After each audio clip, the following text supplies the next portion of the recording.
You were one of the NASA ambassadors? Yeah, Okay, how was that? a lot of training, Really? yeah. But it was nice. Oh, that's cool. That's kind of fun. I didn't know you were in this class. You're good. You're minoring in physics, right? Yes. Do you have to take electives? Yeah. Just always notes. Yeah, I've been watching the lectures, meeting with him on, But you've been stationed out of the country. yes. I was in Germany for since September.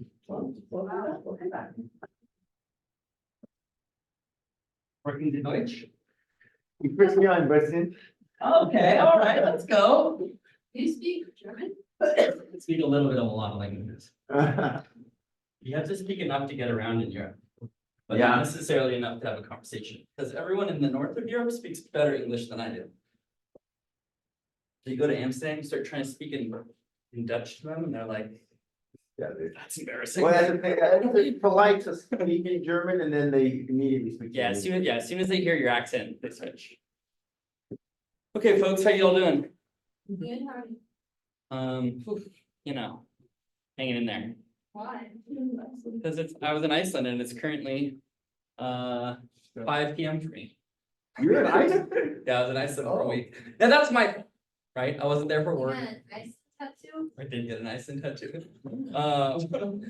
But we had a van, and so my goal was to like drive around the whole of Iceland, which is a great plan.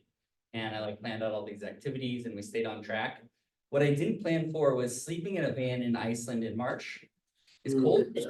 So I was good like the first 4 days. Day 5, I was like, fuck, like it's 8-degree weather. We're in the north of Iceland.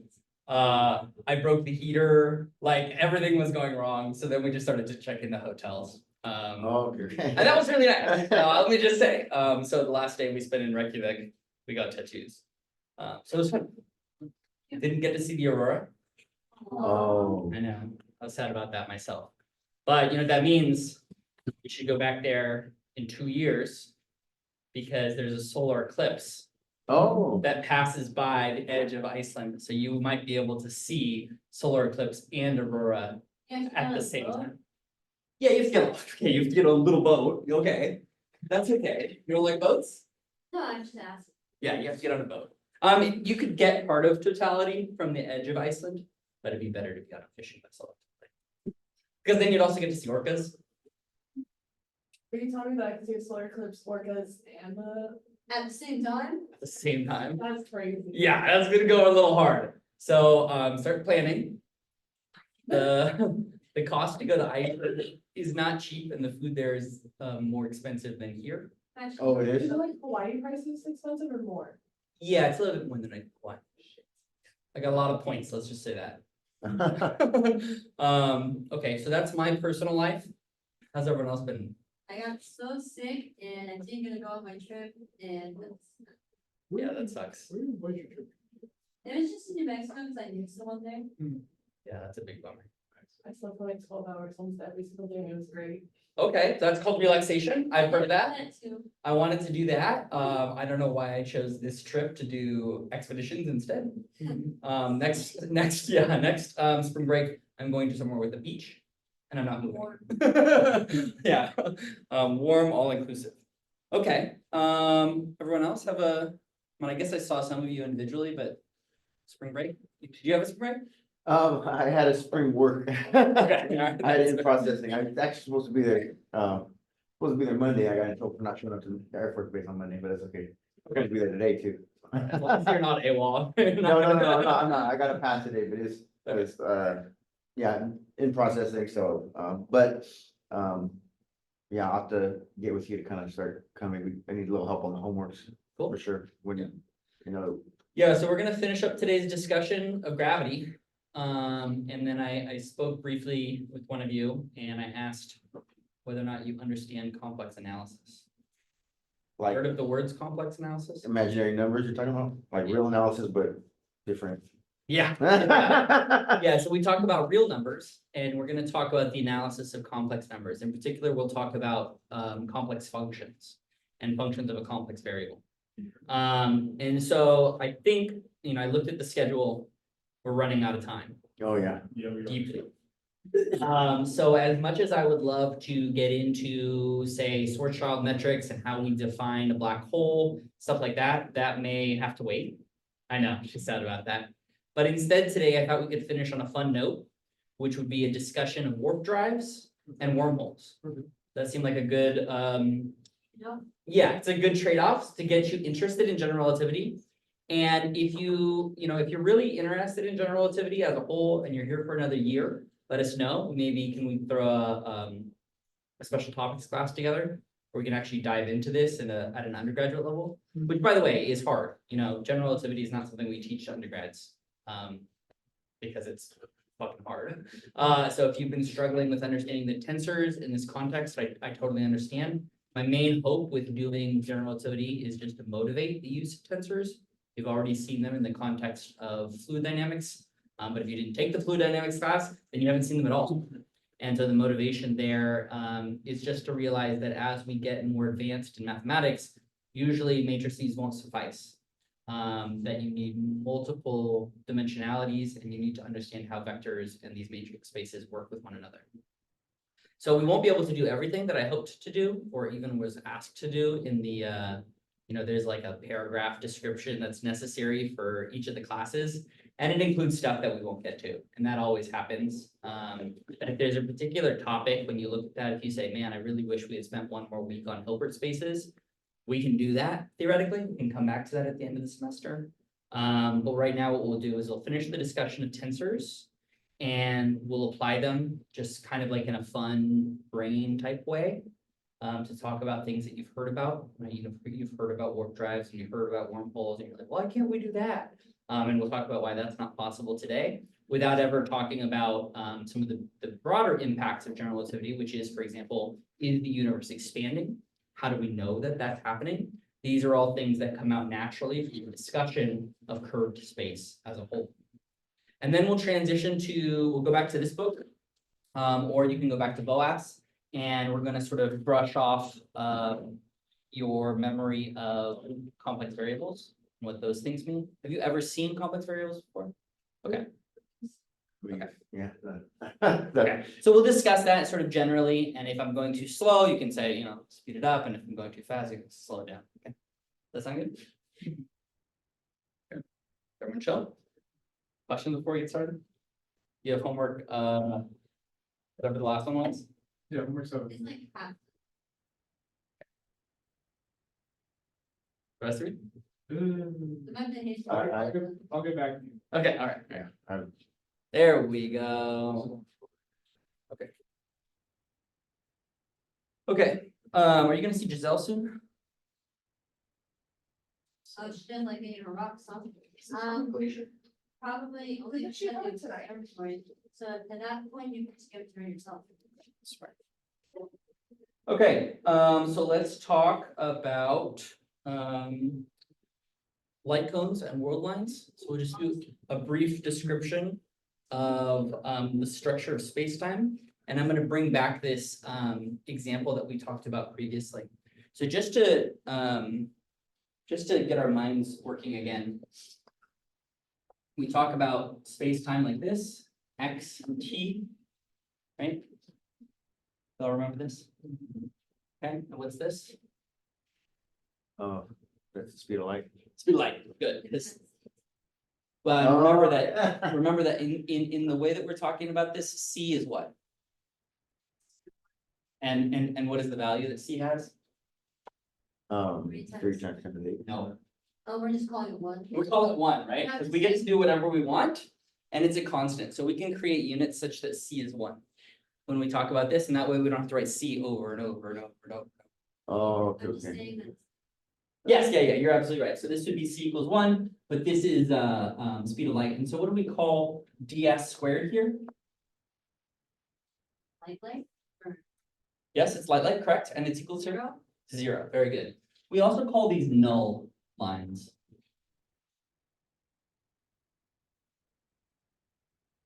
Good. And so what was ds squared greater than 0?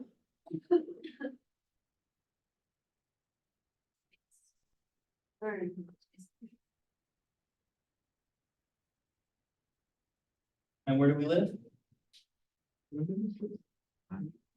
Timeline, and that is what?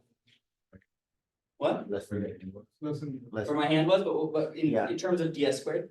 less than 0. All right, everyone figure that one out, because it's on the left. All right. So just to remind ourselves what this means. So we've all been told you can't travel faster than the speed of light, right? You believe that? Yeah. Yes? yeah. Yeah. Is that Yeah. something weird, last kid, last? Yeah. Okay, so I'm gonna show you two examples where you can travel faster than the speed of light, Oh, but not locally. Okay, so what this means is we have to have a discussion about locality and global information.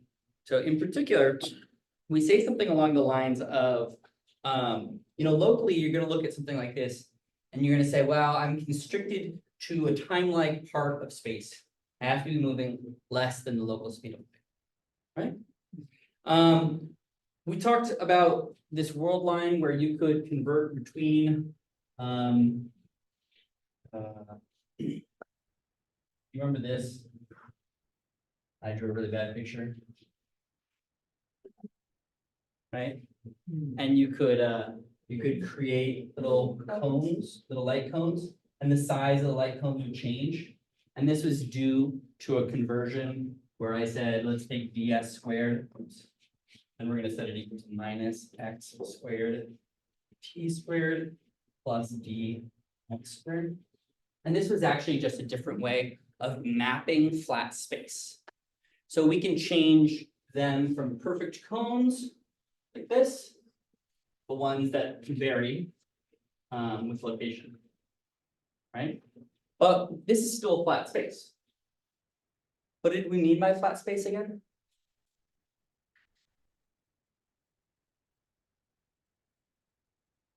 It's something about like it not changing, I feel like, but that's just because you remember What's not changing? the metric. Very good. Is that correct? I'm looking.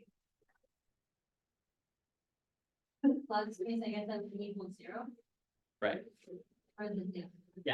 So for it to be flat, it would equal 0. And of course, we have one little problem here.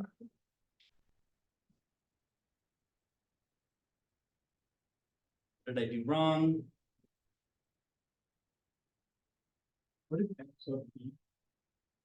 What? Not right like the IJ on the G. Do I write ij here? On Is it IJ? What order tensor is this? Ah, so this is a tensor, right? So we know that there's indices, but are they ij indices?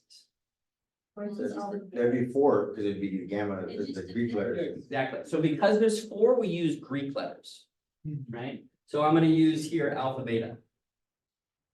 Right? And down here, I'm gonna use gamma. Oops. Okay. Oh, let's see. You said it in the video, what is it seen in the subscript, or the superscript on the bottom? Yeah, the superscript on the bottom here is interpreted as being on the, whenever you have something in the bottom of the differential, we're gonna put the indices in the top, but they're really at the bottom. Oh, they're really at the, okay, good, that's why I was, you said something about a secret rule, and I couldn't hear what you Yeah, said in the video. that's the secret. I was like, And so one other thing to keep in mind is, yes, these indices don't match up here, but that's okay because on the right hand side there's 0. Okay, Okay, so this was the metric of flat spacetime, and we wanted to say that this is true locally. Okay, so this is true locally, that means that if I look at a specific location, that is to say evaluated near a point xp, this could be true. This does not necessarily mean that all of the space is flat. Just means that you found a flat spot of the space. Is that fair? okay, So for example, you have a very large star, right, that curves space-time over here. And I'm way over here. Perhaps space-time is flat out here, where it's not over there, right? That's okay. So that's a version of a metric in which you could evaluate it at certain points and find that it was, in fact, not flat. Okay, So now let's do a fun experiment. And this comes to us in 1994. Some of you weren't alive then, I was, made it. yeah? I was almost five. Okay, so this comes from a French word Alcumbier. He's a French Oh. physicist. So we are gonna talk Warp about drive. warp drives, yes, correct. All right, so how do I create a warp drive? Not functionally, but mathematically. And why has this, of course, ruined any discussion that I attempt to have with the general public? Okay, so let's write. It's like negative matter, right? Don't get ahead of yourself. Or Yeah, did- come on now. Let's wait for the reveal. Oh, Let's no, wait for the sorry, reveal. Okay, all right. So let's write first. There's no reading ahead No, of no, class. no, You can't prepare for class. Okay. All right, so let's write some coordinates such that you're gonna use the coordinates t, x, y, and z. Those are the ones you like. We're gonna have some curve. X is xs as a function of t. Okay. We're gonna imagine that y equals 0 and z equals 0.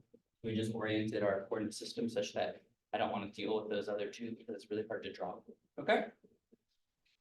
So let's specify a line element ds squared, which is minus dt squared plus dx minus parentheses on this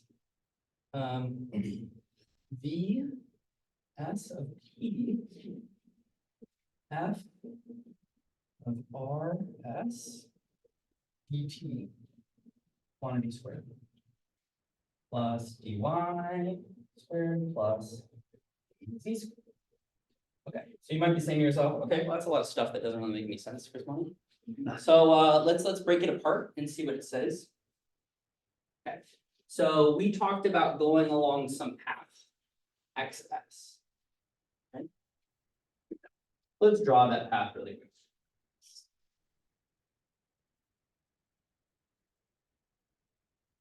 X t.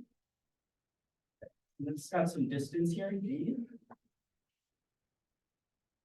Okay. And I'm gonna draw a line. And that takes place. Okay. So that's my path along x. Is that fair? That's suspicious to anyone?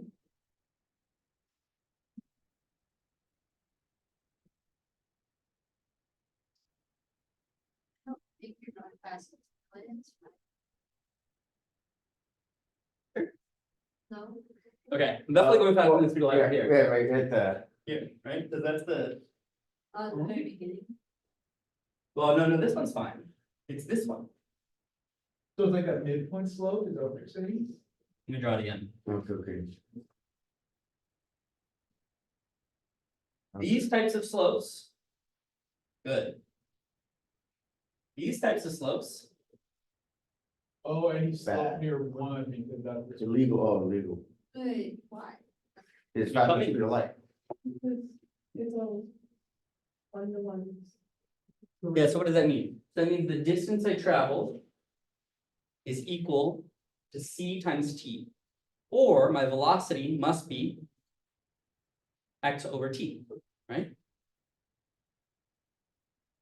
So when we flip these around, when we say time on the horizontal and x, right? It's usually really easy to take the velocity because it's right there, right? That would make sense. This one, it's the inverse.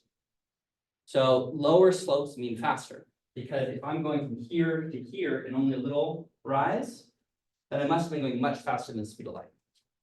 Whereas if I stay at the same place pretty much the whole time, then I'm not going very fast at all.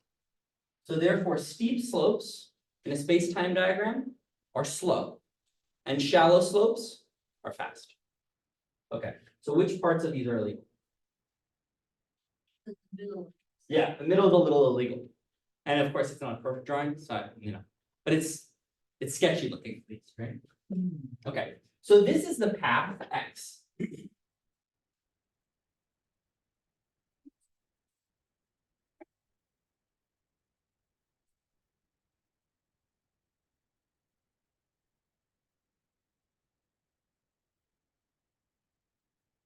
All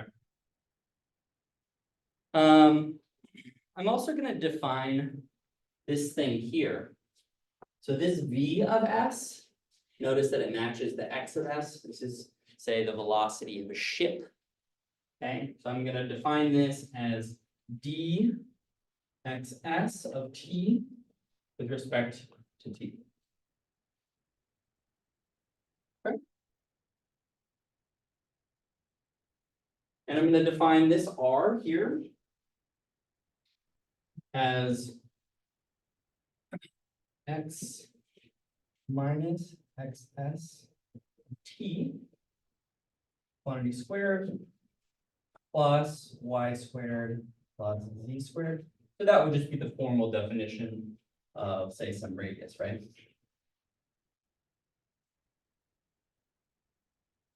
What was your definition for VS, is that, again? That's the velocity here. So that's the velocity. So this is the velocity. So I want you to imagine that we are in a spaceship. I don't know how to draw a spaceship, so it's gonna look like a goldfish. And that goldfish is gonna start at this location here. Let's call this station 1. Let's call it station 2. And we're gonna go on some path from station 1 to station 2. We're just flying in space. Okay? Okay. So we're gonna make some requirements here. So the function f of rs is gonna be a smooth positive function that satisfies the condition f of 0 equals 1. Okay, and it's gonna decrease away from the origin. Okay, to vanish, so that Smooth and positive. smooth and positive. Yeah. So let's write this. We're gonna write that this f is smooth, positive, goes to, at 0 goes to 1, and have the other condition that it vanishes for rs much greater than r for some big R. Okay, so what does that essentially mean? That means that there is some function that's associated with my path. Remember that my path is this x path here. And as I go away from the origin, which would be the location about where I am as a function of time, and as I go away, this function f starts to disappear very far away, and it's unity right at my path. Make sense? Okay. We don't know what the function is, a magical function. Okay. All right. So, if you evaluate it at a constant t, you would get something like,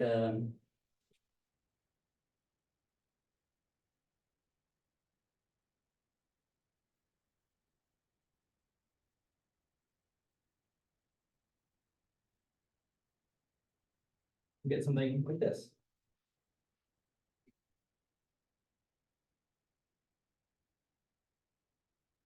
Is that true? You're talking about the F function or the DS? So here's our ds squared here, Okay, right? This is our ds squared for this particular metric. And this is a special metric that I've constructed, or I didn't construct, out Combier did. And we're using it here without his permission. And we're giving all of these impositions. We're saying that this is the relationship between speed and the location. And this is how we defined R. Okay, and if we use a constant time slice, then we just return back dx squared plus dy squared plus bc squared. And what's that the metric for? Isn't that just for? Cartesian flat. So dx squared, dy squared, dz squared looks like flat space. Okay, so that's a fun trick. So locally for the goldfish traveling through space, at every moment in time, they will perceive space as flat, locally. right? Okay. Let that one sit for a few seconds. Any questions about it?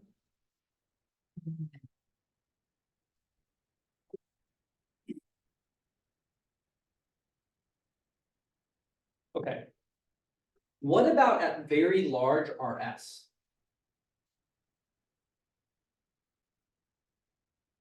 Well, I don't know how to function. Well, you said positive, right? Yeah, So that would be bigger.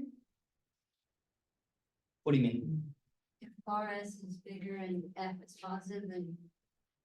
Advantages. Advantages. So another way of saying this is, let me write this different. So the limit as RS goes to big R of F of RS equals zero.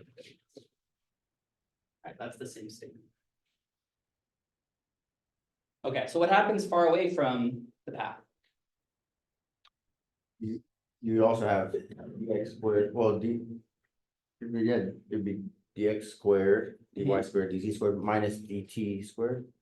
So, okay, so let's walk through this. So this one you get back, d squared. Yeah, and You that, get this, that goes to zero, good, so that's gone, and then those stay the same, good, and this is good, so what do I have?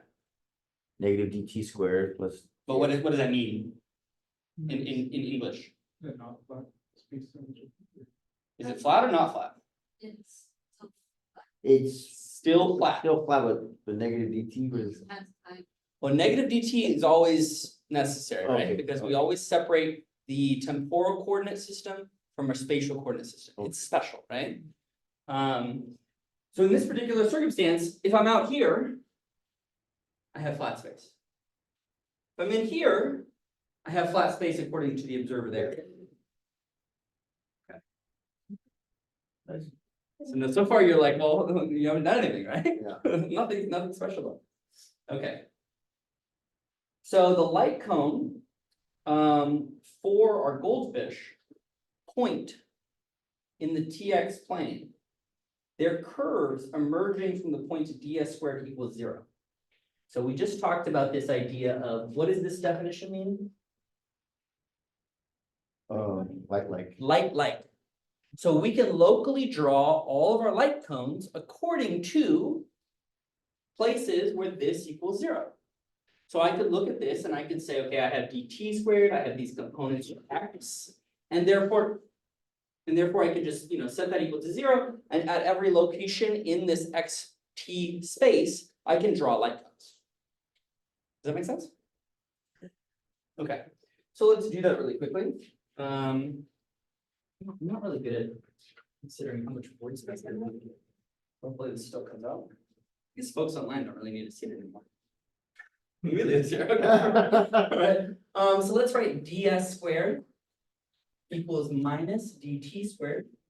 And I'm gonna drop the y and z components. Okay. Plus 2dx squared, sorry, not dx squared, just dx, minus vs of t f of rs dt quantity squared. You're just dropping the Y and Z into the square.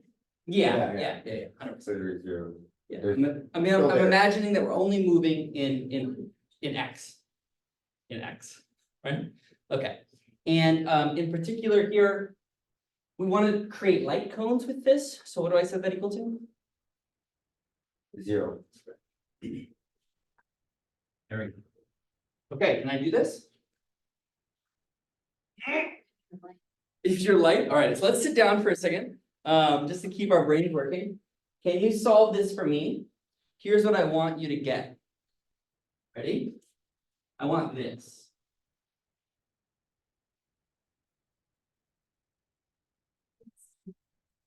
Stop it, stop.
Everyone got that? Yeah, we got it.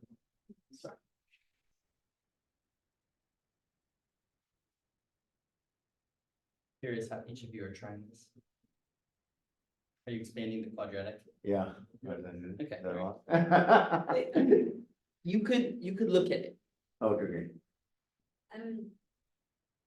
What? Yeah, it's okay to expand the quadratic as well. You will end up with a plus minus and you need that.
Someone want to lead me here? I'm just confused because I think I have three things, plus or minuses, and do look for one. Okay, so let's look at it by inspection. So quadratic formula would probably work if Yeah. we're very pedantic about it, but let's inspect it and see if we can discover the solution. So the first one to realize is that we have something like minus dt squared plus dx minus, let's call this alpha, just so we don't have to write it a bunch of times. Oh, good. Alpha dt, okay, quantity squared equals what? 0. 0. Yeah. So this can only be true in what circumstance? They're equal to each other.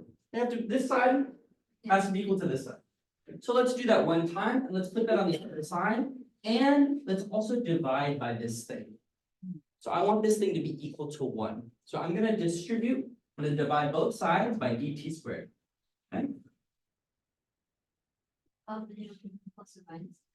right, okay, so now let's put this on the other side. Let's say dx over dt minus alpha. Now the dt's cancel. Equals? One,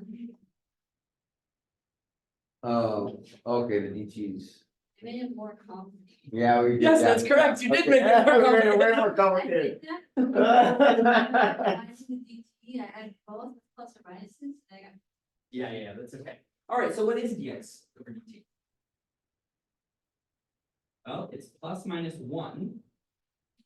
Good. That's really important, right? So that would be the standard way that we wrote this.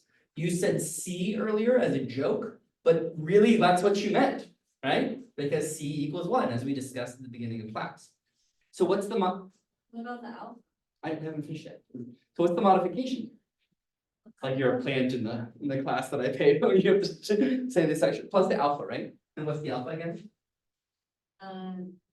It's BS, or is there a minus there? Yeah, so it went to the other side. Oh, there is a minus, no. Sorry. So as it went to the other side, it became plus, right? Plus BS, so that's 16 Correct? times F of R cells. So this is beautiful, right? So we just constructed one of the coolest fake things that you've ever seen. So what does it look like very far away from the goldfish. Local, I mean, it's flat. Flat. So let's turn that around. Let's draw some light cones. So let's take this region of space up here. What does the light cone look like?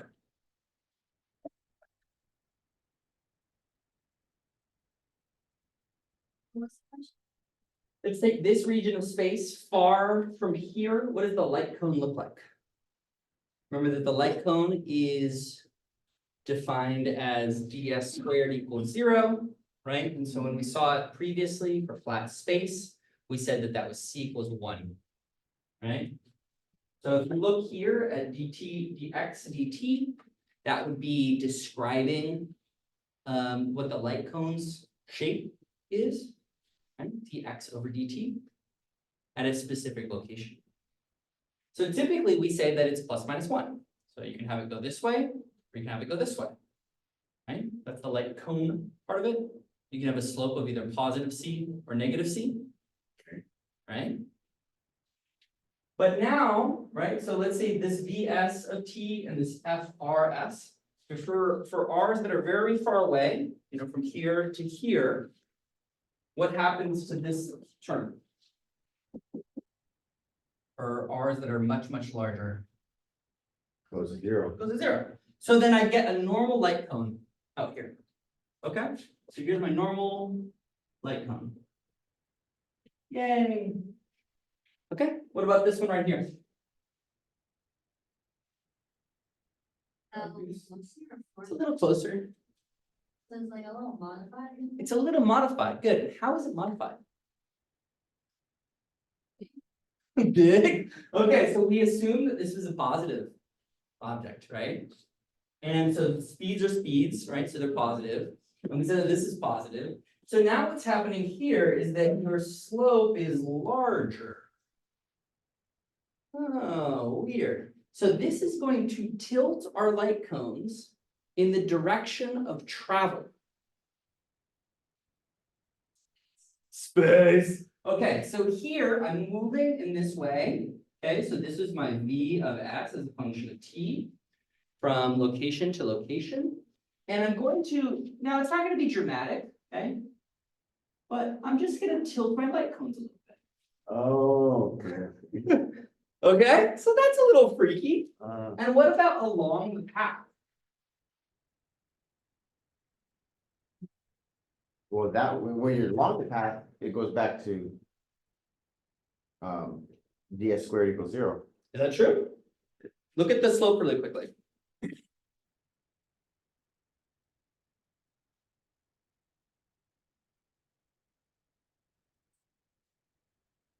Yeah, you really modified it. Because remember what happens here for f of 0.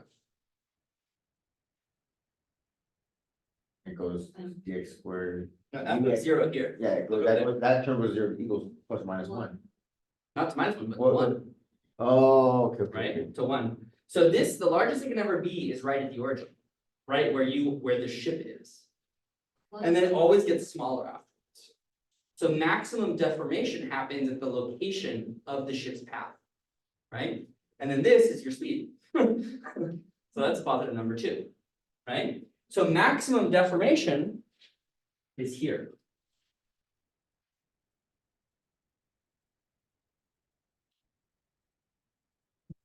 Right? And what about here? It's a little bit less, but it's still following the path, correct? Right? Okay. All right.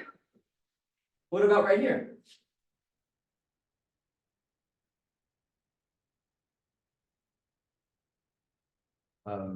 Formed, but a little less deformed. No, well, yeah, exactly right. Okay, so we could go like that. Okay, so what you've constructed is a warp drive. Okay, how did you do this? Well, you started off in your ship, okay? And locally, you're always passing through time-like parts of your light cone. But an outside observer, here's me, okay, watching you go from point A to point B, from station 1 to station 2, in time that looks less than the speed of light. Okay, so there's essentially an envelope here. There's an envelope.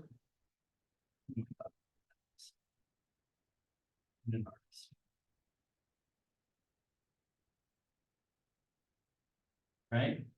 And this is an envelope of curved space that permits something to appear to go faster than the speed of light on a global scale. Does that make sense? Is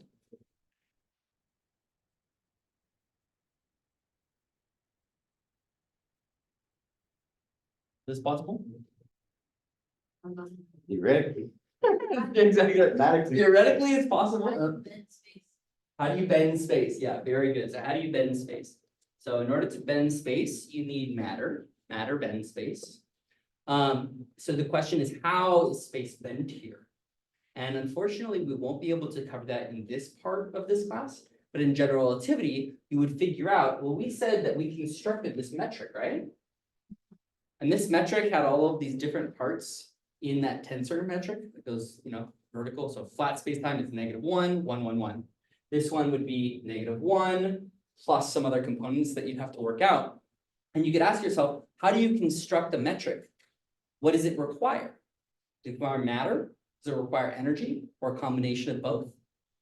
And in order to construct this metric, you would need negative matter or negative energy. I mean, they're equivalent, of course. So we have a little bit of a problem because we would need a negative gravitational potential field. Quantum mechanics permits this. Quantum mechanics allows for negative energy potential fields. But there is not yet a formal understanding of how to couple general relativity and quantum mechanics. This is one of the greater outstanding issues of our time. You may have heard about, say, the Higgs boson. The theorist who proposed this recently passed away. And that is sort of a movement towards a grand unified theory. And perhaps aliens know how to do this, and that's why we never talk to them, because they're just zipping around the galaxy, not even caring about us. We're like, peasants. But if there is a way to connect negative potential gravitational fields, which we don't know exist, then this would be the way to construct a world. Does that make sense? Would, I don't know if I can understand this, but like with the twin paradox, if you were to do a warp drive, would you age faster or slower or something? Yeah, so actually, I rewatched Interstellar recently, because I was like, this would be an appropriate time to like make sure that the physics is physicsing. And of course, the twin paradox is resolved by the fact that while one twin does experience, exactly, so they stay on Earth. Are you familiar with the twin paradox? So one twin goes to space, they age more slowly outside of the gravitational potential, and then the one who stays on the ground ages more quickly. This certainly happens. They call it a paradox because when you talk about it, you say, well, if we talk about inertial reference frames, you shouldn't be able to tell who went up and who stayed. But because you're moving in a gravitational field, that paradox is broken. Because it's a negative gravitational field, you could. Probably. But older to whom? Like somebody who didn't go. Well, so for you, all of your local light cones, right, whenever you're in motion, your personal sense of time doesn't change. And it's always with respect to an outside observer. So they would see you moving faster than the speed of light. So because, and of course, when we talk about this negative gravitational potential energy, that is necessary in order to bend space, but locally for you, space is always flat.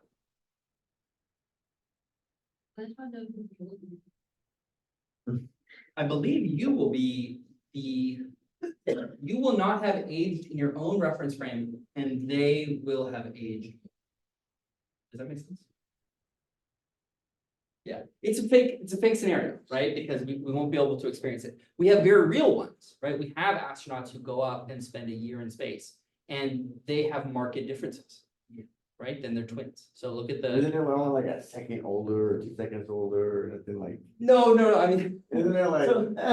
so when they spend enough time in space, you can see the DNA damage that's done from spending a year in space. And so identical twins no longer look identical because one of them, the DNA has changed so much, not from general relativity, but from being in space. Being in space with this really thick, beautiful atmosphere that protects us from cosmic rays, and that just barrels in your body and destroys your DNA. So you can see that there's literally enough DNA differences that their faces look different than we started. Yeah, I'd look it up. Mark and Scott Kelly. Don't do it right now. I saw you both go for your phones. Okay, was that fun? Did you like that idea? Yeah. Okay, so now you can talk about how to. You don't like it. She hated it. It's okay. We'll get to complex analysis soon. All right, let's do one more. Okay, so we're going to talk about embedding diagrams and wormholes. You've heard of wormholes before? Like an apple. So let's talk about this. I mean, so we kind of did this without even really going into it in detail. So here you have this idea that y equals 0 and z equals 0. Those are very convenient spacetimes that you can draw them in 2 dimensions. When the reality, of course, is that even though we live in 3 dimensions and I can use my hand like this, we're even limited to really talk about any shape that's 4-dimensional. Because in order to represent a 4-dimensional shape, you would really need to be able to see it in 5 dimensions. And we don't have that capability as human beings who live in a 3-dimensional world or exist typically in a 3-dimensional world, right? So conceptualizing a 4th dimension physically is hard, right? So generally speaking, what we'll do is we'll use the idea of embedding diagrams. So what that means is that you take some higher sense of dimensionality and you're going to compress it down so that you can kind of represent it as a whole. So what I mean by that is when I draw this picture and I draw a little circle on the bottom, you say to yourself, well, I really know that that's a 3-dimensional shape, right? But what you haven't even noticed is that this is a 4-dimensional shape. The light cone itself, right, looks like it's pointing in the time direction, but you've completely internalized all the spatial information as simply being a cone. Now, do these cones really exist? No, they're spheres. We're moving in time, right? So it's simply associated with your direction of motion. So if we imagine you have some like sphere around you, you're moving through space, that would be 4-dimensional. But I can't draw that. It's useless to draw. So we use an embedding diagram to sort of break down the dimensionality so that we can represent it up here. That makes sense? Okay, so we have to do one more, because otherwise I feel like you get gypped when you talk about general relativity if you can't answer the idea. So let me just try to delete all of this. I should have been doing that last time. I wish they had like a little button that you press and then all the chalk falls off. Yeah, like electronic board, it looks sort of. I mean, I would take a smart board and it would help me. Maybe like pull up pictures of Scott Kelly at post. All right. Let's draw another unique space-time.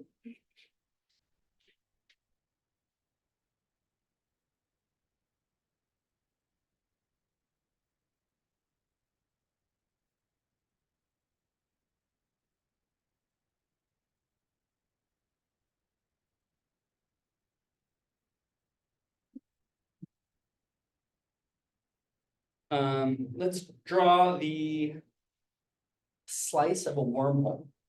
Okay, and we'll describe what these all mean in a few minutes. Let's start with this.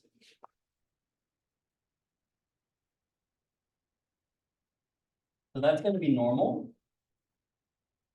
I'm going to draw it in spherical coordinates here.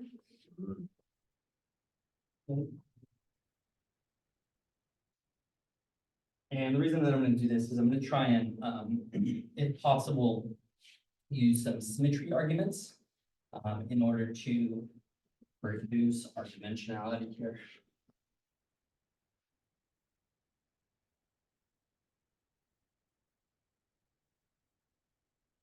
Is that right? Pi squared, theta squared.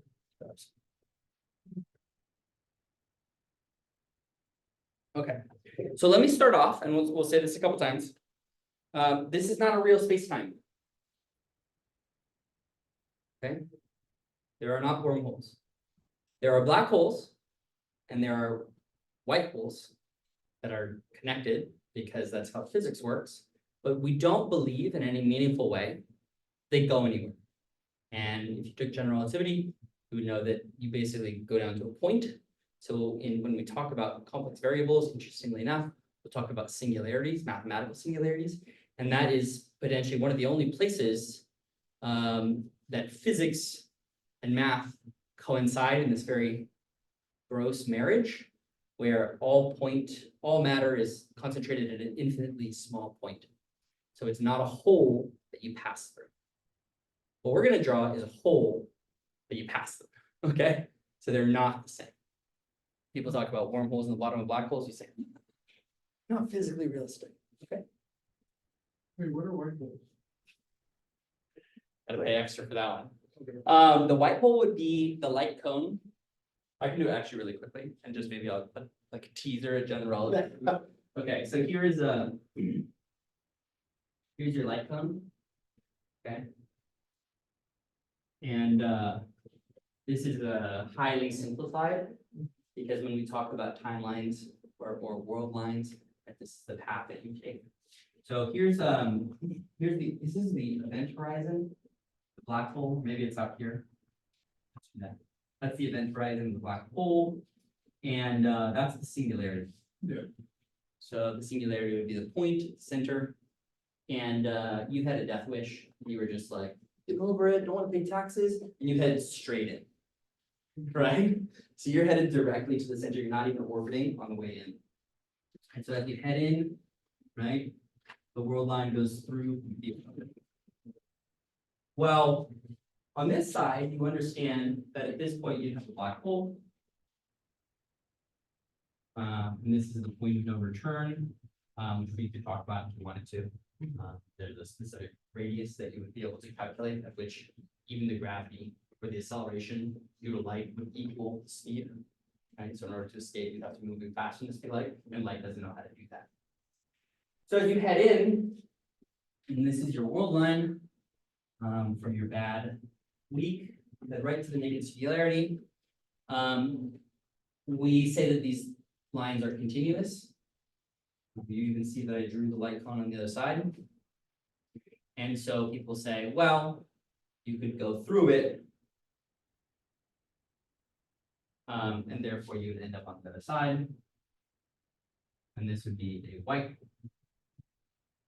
Now, this is deeply speculative. When there are things that you don't know how to test, and there are things that you don't know how to measure. So for example, we can't get any information about the inside of a black hole out, right? So because we can't do that, because even if you went in, you'd get to see it, but you never get to tell anyone about it. So we send a probe in, it gets beautiful data, and that data is lost forever. So there's all sorts of theory about what's called the information paradox. That is to say, information goes in, but it never comes out, and how that relates to things like entropy. And so, for example, black holes radiate. They radiate from the surface, just a small amount, but enough that if they're very small, they evaporate. So you have no small black holes in the universe. You only have large ones, because it turns out that their ability to evaporate is inversely proportional to their surface area. The very, very large ones, it takes a long time to evaporate. If you have small ones, they evaporate very quickly. So you can't make them in a lab and have them destroy the Earth. Okay, that's another thing you have to learn about. That'd be something that you learn about in general. The axes are XT, right? Oh, sorry. And then, why is that the line from when you can't escape the black hole, the bottom there? Yeah, I just put an arbitrary distance there. I mean, this is not how you draw it at all. I would draw a completely different diagram that I have to represent for you. But I just wanted to demonstrate this idea of a white hole just like a teaser, or if you want to take general, you go through and there's a it's mathematically allowed, but we have no way of knowing if it's physically allowed or possible. And so this leads to speculation. And one of the speculative ideas is that this universe itself is the result of material from white hole. What I mean by that is that how do you originate a universe? If you go back and you think about the beginning of this universe, you have to compress all of space-time down to a singularity. Huh, I've heard of that before. So perhaps material as it passes through, it pops out on the other side. That's an idea that people have speculated. I don't like it, but people talk about it. Does that make sense? Okay.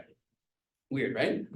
Uncomfortable is the way that you should feel about that. And we can talk about that more if we take a general tip. Okay, so let's finish this conversation. So here is our new space-time metric. And this is not a real space-time metric, so we don't find these in nature. We wrote it in polar coordinates because it's going to share properties of polar coordinates, and we're going to utilize those to understand it a little bit better. Let's make it independent of time. So what that just means is that we're going to talk about it in terms of steady state. Okay. That's a really good A. Oh my God, that's a great team. All right, so that's the steady state equation. We're going to say that it's spherically symmetric.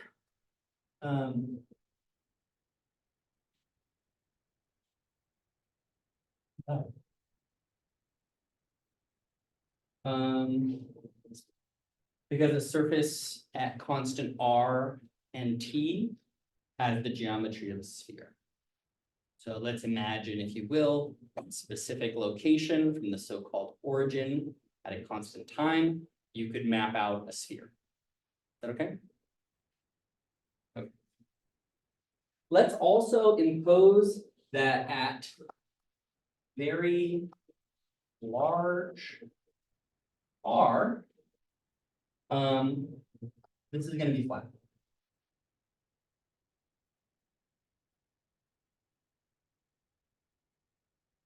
Are we okay with that idea?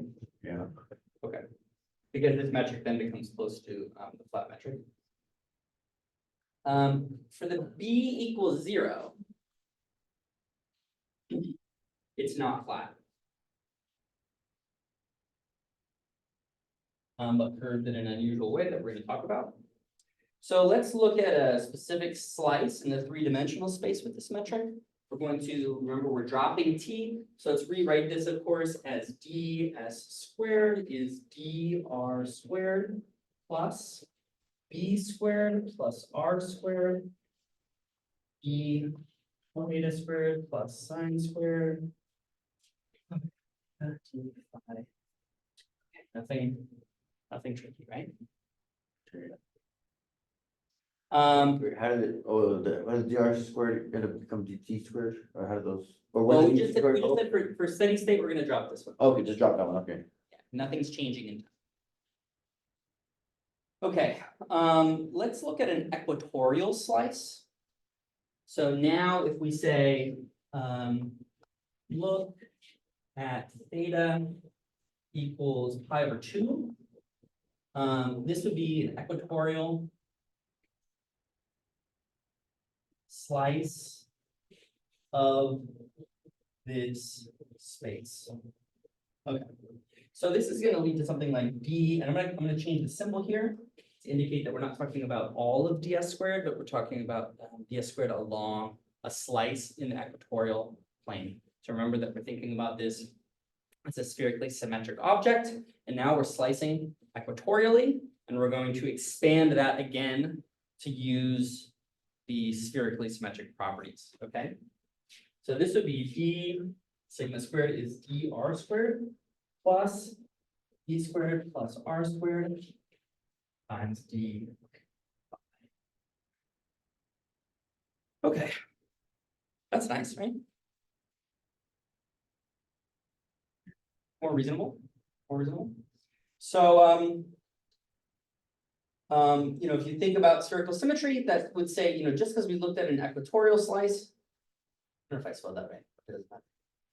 If we chose a different equatorial slice, it should share that property. Or at least could be visualized as sharing that property if you change the coordinate system, right? Okay. So, That's not DS squared or is it different letter though? well, this is sigma, big sigma squared. I just changed the letter because we're not talking only about the entire ds squared, we're talking about a subsection of it. Okay, so it's not a summation. No, it's just a change in lettering. So in fact, we could think of a two-dimensional surface embedded in three-dimensional space. And what I'd like to try and do, hopefully we have enough time here, is to find that surface, this two-dimensional surface embedded in a three-dimensional space. So we saw from this metric here, we have dr and we have phi, so it has some rotational symmetry associated with it, right? Okay, so let's try something. Imagine, if you will, what happens to this. Phi becomes phi plus a constant.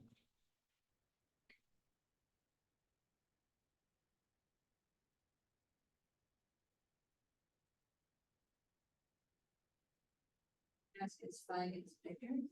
Yeah, just the value of phi goes from, you know, phi plus a constant. What happens to the differential in phi? So it would have to increase by b squared plus r squared. What happens when you differentiate a constant? It goes to 0. Ah. So if I take the differential of here and here, I get the same thing back. So what I'm saying by that is that there is some axisymmetry here. So even if I rotate the system, right, d phi gives me back d phi. Okay. Okay, or d psi, whatever. This is fine. This is fine. Okay. So we can locate a flat point in space, and we're going to use some coordinates here. We're going to use rho, we're going to use psi, and we're going to use z to define some coordinate space based along the z-axis in this axisymmetric. This is axisymmetric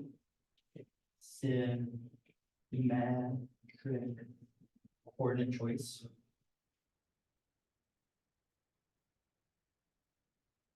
Right, that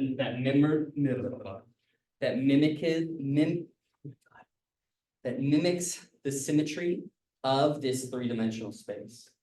And the metric for flat spacetime in this coordinate system is d s squared equals d rho squared, just like we had before. But now we have something like this, rho squared d psi squared plus dz squared.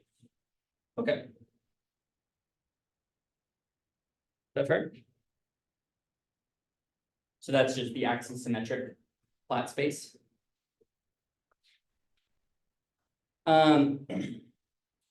We could define some connection between all of these points. We would have three functions.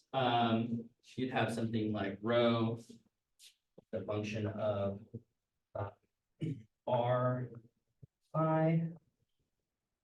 Z is a function of r phi psi. Right, that's how you go between these two. When we said that they're axisymmetric, what we're implying, of course, is that z is really only a function. So let's write these differently. Z is really only a function of r, and rho is only a function of r, and psi is phi. Right? That's the idea of axisymmetry. Okay. So let's use these two pieces of information together. I'm going to put this into here. Put these into here. I'm going to work out their differentials. I think I have enough space here. Let's see what I can do. Probably not. All right, here's the sigma squared. So this is going to be dz dr squared plus d rho r squared plus rho d squared.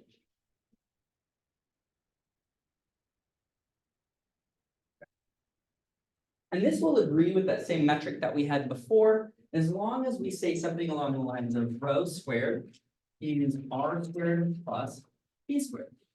So I just defined this thing, flip them, and that's the definition of r rho squared. Because I said that rho, of course, is a function of r. Is that fair?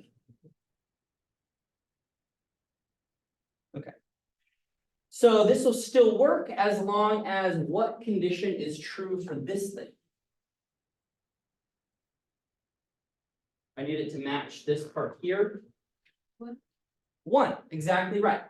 So let's write that dz over d r quantity squared plus d rho over d r quantity squared equals 1.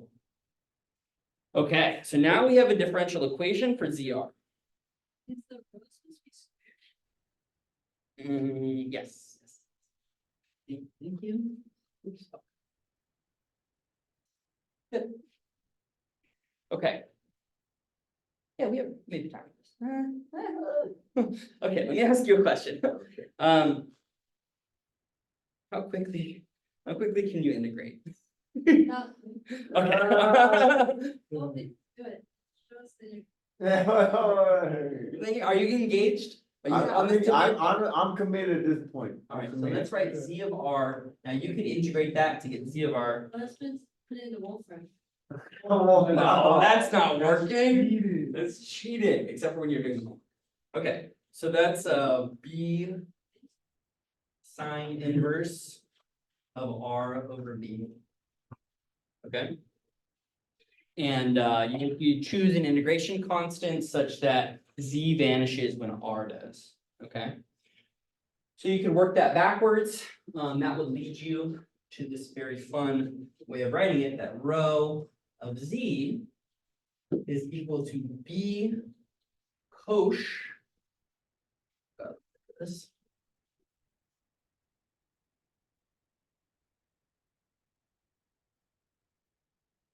b cosh z over b. Okay. So now let me ask you, what does that look like?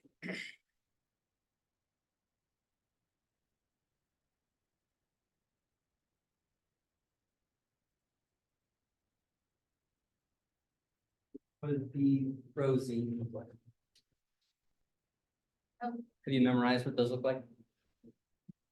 What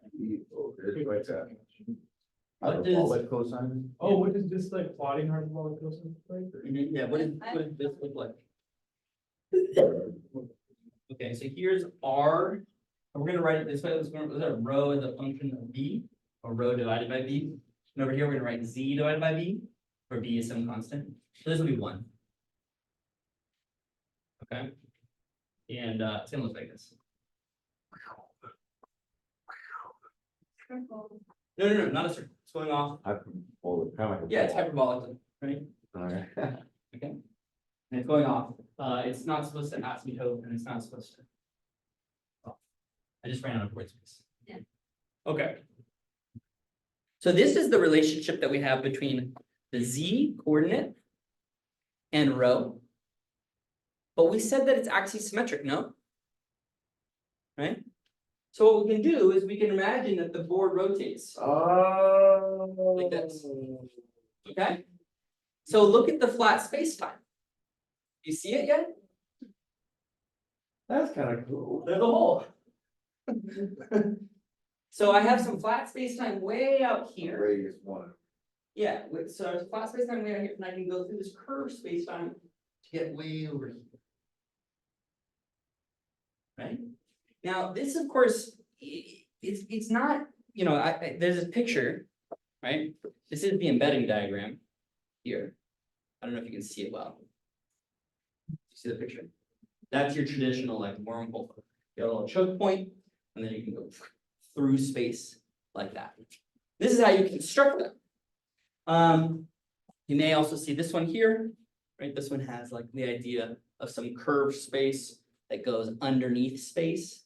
So you may see like, people always do this in sci-fi movies. Bothering you like, well, how do I get there fast? Just be like, imagine space is flat, and you just do that, and then they like, jam a pen through it or a knife or something. We'll just jump through space, right? So that's the idea of wormholes. But of course, what's the limitation here? What's the problem?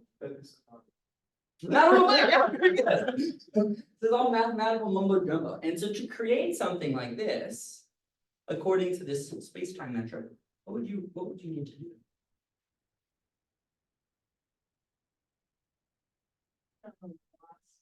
Okay, Yeah, and the axes are kind of throwing my intuition off the row would be and that's. What's rho, it's a function of radius from. yeah, rho is basically let's walk through it again. Let's walk through it again more slowly.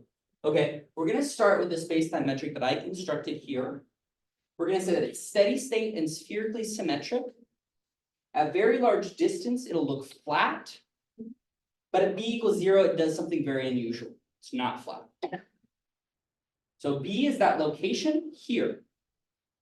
Right? Oop. Not flat at all. Very curved. Okay, and in particular, we said, okay, let's use some of the properties of symmetry. We said that it's spherically symmetric. And we looked at an equatorial slice of the space. And we said that it doesn't matter if you looked at it equatorially, if it's spherically symmetric, then it should look that way in every direction. So we created a new version which dropped the information about theta. We said that that's basically a constant, we don't care. We also said that we treat this thing as is axisymmetric. So there is a preferred symmetric direction, but basically d phi,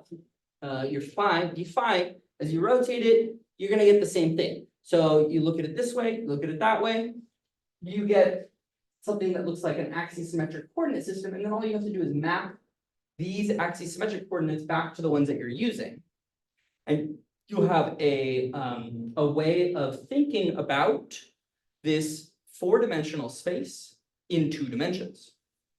Okay, so we made some statements. We said this is what it looks like for an axisymmetric space. So let's map this to this. And that requires 2 things. Okay, that requires that d phi, or that rho is this. And that requires this, which becomes this description of what rho really is. So rho is some radius as a function of z. This is the description of how space is curved. Very far away, it'll come flat. Close to B, it's deeply curved. Does that make more sense? I'm having trouble understanding how you know when it's flat and I know it's curved here. Oh, you'd have to do the derivatives. I'm telling you that it's flat. It's not obvious that it's flat. So look at like the slope here. It's flat when it's more horizontal. Like on this picture. I wouldn't use that picture to tell you that it's flat or curved. So you're just. But I remember when we define flatness, that's the derivatives of the metric evaluated at a point. What I'm telling you is that when you take this metric and you evaluate it very, very far away from P, it'll look flat. You take the first derivatives, they'll all go to 0. Do you remember that? Yeah, I was Okay. trying to tell how you were telling. Oh, no. I just meant this is just showing us where in space it would be flat. I can't read off the fact that it's flat here. I'm telling you that at B, right? Where I said B = 0, it's not gonna be flat. That makes sense. This is using insider information. Yeah, I'm not reading that off. I just couldn't thought of read off. No. So I was like, Not reading it off at all. I made this diagram only to demonstrate how the relationship between rho and z. You then rotate that axisymmetrically. That's giving you a 3-dimensional object. This isn't a 3-dimensional object. This is a 4-dimensional object, right? So I haven't even included the fact that this has, it has, we're looking at an equatorial slice. Right, so when you think about it in the context of what does a wormhole look like? It's not going to look like a hole, right? So I don't know if I can do this right at the end of class. How when when you think about it in the context of what does a sphere look like? Sphere looks like that, and then if you look at it from above, it appears like a circle. So what would this object, which appears like a boop in 3 dimensions, what would that look like in 4 dimensions? Fucking got me, I have no idea, right? Because what you would need to do really in order to do this well is to be able to live in a 5-dimensional space and imagine projecting it into a 4 dimensions, right? But this is as good as we can do today. So you can't do this, you don't find them in nature, because we don't have negative.